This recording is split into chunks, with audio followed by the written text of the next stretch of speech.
Kristen Holton Prouty, and it's a joy to welcome you to Behind the Music. This week we're celebrating the third weekend in Advent, which means it's Gaudete Sunday, or rejoice. It's the weekend to rejoice. We have joy because we know baby Jesus is almost here. This week, I had the opportunity to see a bunch of joyful children. We were able to host 22 school children right here at this organ. They came to learn about music and specifically about this instrument. They sat here and played. We sang along with some Christmas songs, and they even were able to climb up inside and see some of the pipes and things that help make this instrument work. And the joy on their faces when they were seeing something for the first time. For many of them, it was the first time seeing an organ, and for a few of them, they even said, "This is the first time I've ever been in a church." So it gave me a lot of joy to be able to share something that I love with them and the resources that we have here at Victory. And hopefully they saw something here that will make them ask questions and want to maybe come back to church sometime. It wouldn't be Christmas for me if I didn't get to play Bach's in dulci jubilo. This is probably my favorite Christmas piece to play. And it fits perfectly with our theme of joy this week, with Advent 3, because it means in great rejoicing. You know the tune, it's in our hymnal as Good Christian Friends Rejoice.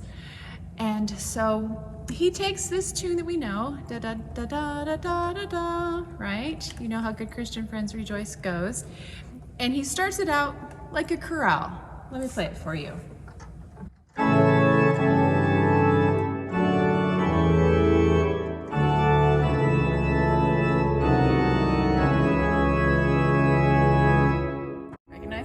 Good Christian Friends. It's much slower. He slowed it down from how we would sing it, but the tune is still there. And then he does this very free pattern in between, a little improvisation.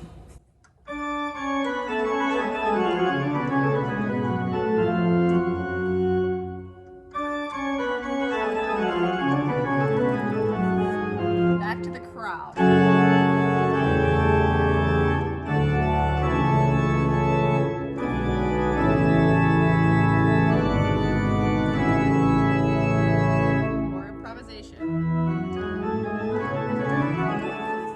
Back and forth like this. Chorale, free. This very joyful feeling and reminding us of the text.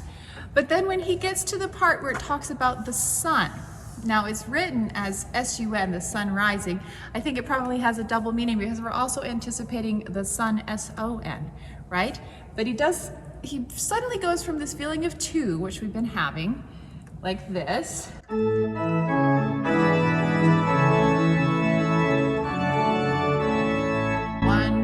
1, 2, and then he goes into triplets. You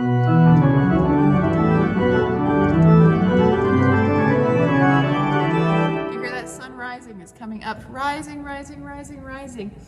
But then when we start talking about the baby born in the manger, he adds in the pedal, and the pedal descends. Heaven came down to earth to be with us, right?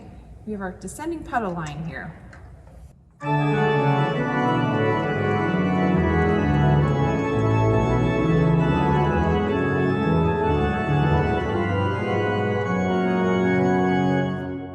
Same joyous triplet feel that's going. It's very exciting. Heaven is coming down to earth to be with us. The baby is coming. The baby is here. It's very joyful.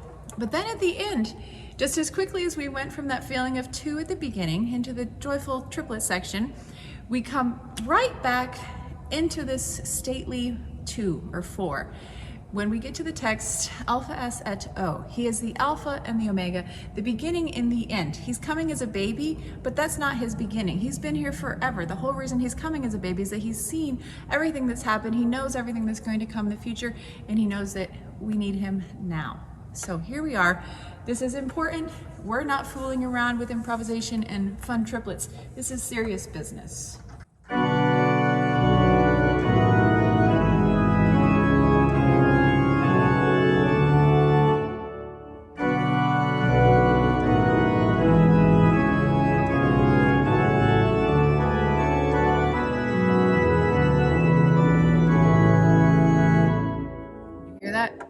I love it.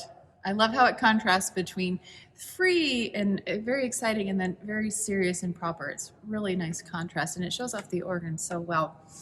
And then at the end, there's a fun little coda, and I'll play that for you here in a minute.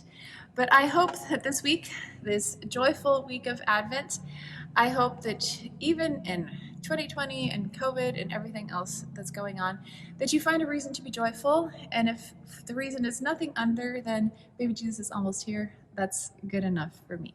See you next week.